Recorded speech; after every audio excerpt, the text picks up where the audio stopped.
Hello everyone, welcome to my channel physics by Neetu. हम class 12th physics का chapter 1 electric charges and field के NCERT के questions discuss कर रहे थे।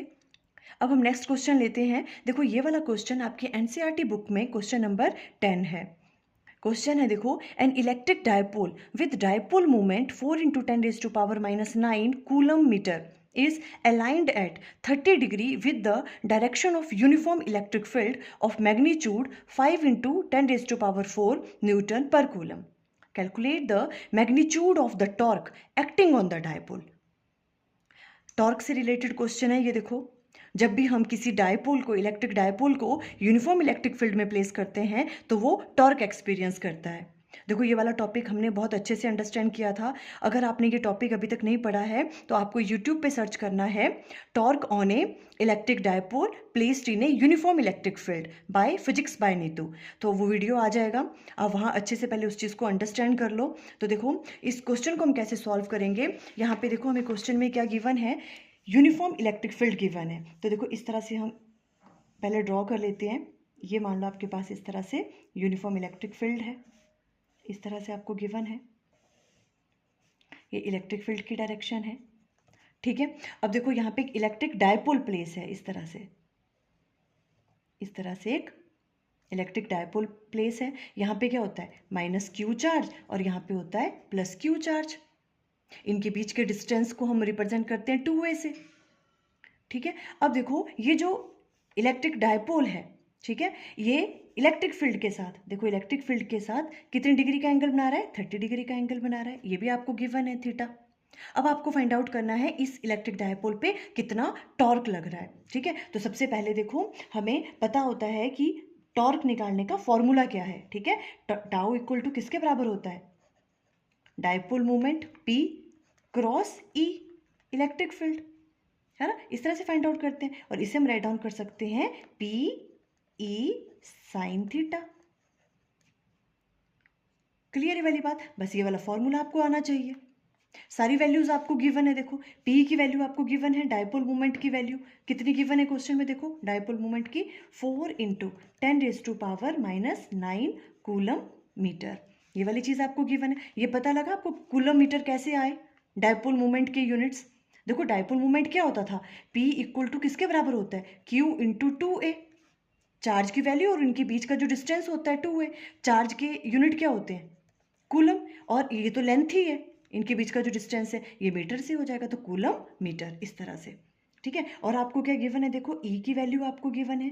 E की वैल्यू कितनी है, देखो, इलेक्ट्रिक फील्ड का मैग्नीट्यूड कितना गिवन है, 5 × 10⁴ ये हो गया न्यूटन पर कूलम।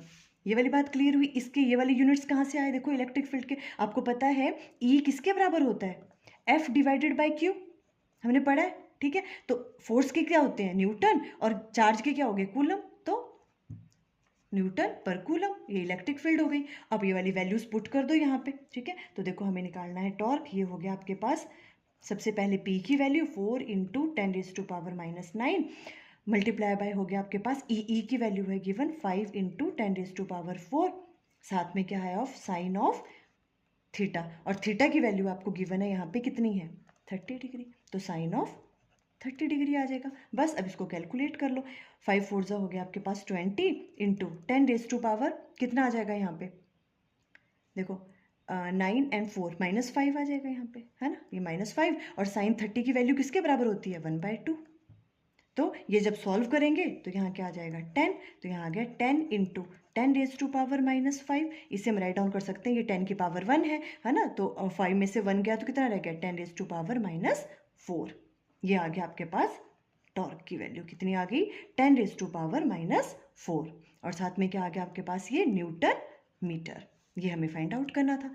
इसके टॉर्क के यूनिट न्यूटन मीटर कैसे हैं, ये वाली चीज़ पता चली आपको। देखो, टॉर्क होता क्या है, P × E, है ना। तो P के क्या होते हैं, डायपोल मोमेंट के क्या है, देखो, ये वाले, देखो, जो टाउ है वो क्या है, P एंड E के लेने पड़ेंगे हमें, है ना। P के क्या है, कूलम मीटर, और E के क्या है, न्यूटन पर कूलम। कूलम से कूलम कैंसल आउट, क्या रह गया आपके पास, न्यूटन मीटर, न्यूटन मीटर। तो देखो, इस तरह से बस ये वाली वैल्यू आपको निकालनी थी। आपको स्क्रीनशॉट लेना होगा तो इसका लेना है आपने, ठीक है। इस तरह से आपके पास यूनिफॉर्म इलेक्ट्रिक फील्ड थी, इस तरह से इलेक्ट्रिक डायपोल प्लेस है और वो 30 डिग्री का एंगल बना रहा था। सिंपल, आपके पास पी की वैल्यू भी गिवन थी डायपोल मूवमेंट की, और इलेक्ट्रिक फील्ड की वैल्यू भी आपने फॉर्मूले में डाली, थीटा की वैल्यू भी आपको गिवन थी। तो इस तरह से आप सॉल्व करोगे। क्लियर। अब देखो नेक्स्ट क्वेश्चन ले रहे हैं हम। ये वाला क्वेश्चन आपकी एनसीईआरटी बुक में क्वेश्चन नंबर 11 है। देखो क्वेश्चन क्या है, a polythene piece rubbed with wool is found to have a negative charge of 3 into 10 raised to power minus 7 coulomb. एक पॉलीथीन पीस को वूल के साथ रब किया और पॉलीथीन पीस में कितना चार्ज आ गया, negative charge 3 into 10 raised to power minus 7 coulomb. First part में ये पूछ रहे हैं estimate the number of electron transferred. अब आपको बताना है कितने नंबर ऑफ इलेक्ट्रॉन ट्रांसफर हुए हैं और कहाँ से कहाँ हुए हैं इलेक्ट्रॉन ट्रांसफर। पहले ये वाला पार्ट करते हैं। देखो क्या है क्वेश्चन में, यहाँ पे हम करें इस तरह से, एक पॉलीथीन पीस है जिसको रब किया है वूल से, ठीक है। हम ये मान लो आपके पास यहाँ पे एक, फॉर एग्जांपल ये आपके पास एक यहाँ पे पॉलीथीन पीस है, ठीक है। ये क्या है आपके पास, पॉलीथीन पीस हमने ले लिया, ठीक है। और एक आपके पास कोई वूल है, कुछ भी मान लो, ठीक है। इस तरह से कोई कपड़ा है, ठीक है, वूल है, इसको इसके साथ रब किया, ठीक है। A polythene piece rubbed with wool is found to have negative charge. Polythene पे कितना आ गया, negative charge 3 into 10 raised to power minus 7 coulomb. Mean जब इसको इसके साथ रब किया तो यहाँ आ गया नेगेटिव चार्ज, तो यहाँ आ जाएगा पॉजिटिव चार्ज, ठीक है। और कितना चार्ज इस पे है, Q इक्वल टू, उसकी वैल्यू आपको गिवन है कितनी, 3 into 10 raised to power minus 7 coulomb. इतना चार्ज है इस पे, इतना नेगेटिव चार्ज इस पे आया। क्लियर है, ओके। अब ये पूछ रहे हैं estimate the number of electron transfer. अब बताओ कि कितने नंबर ऑफ इलेक्ट्रॉन ट्रांसफर हुए और कहाँ से कहाँ हुए। देखो इलेक्ट्रॉन कहाँ से कहाँ ट्रांसफर हुए होंगे, यहाँ पे नेगेटिव चार्ज आया है, एक्सेस ऑफ इलेक्ट्रॉन कहाँ है, यहाँ पे है, तो इलेक्ट्रॉन कहाँ से कहाँ ट्रांसफर हुए, वूल से पॉलीथीन में ट्रांसफर होंगे इलेक्ट्रॉन। इस तरह से इलेक्ट्रॉन ट्रांसफर होंगे वूल टू पॉलीथीन। आप किस तरह से लिखोगे, electron transferred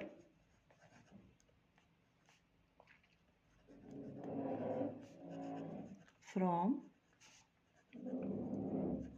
wool to polythene piece,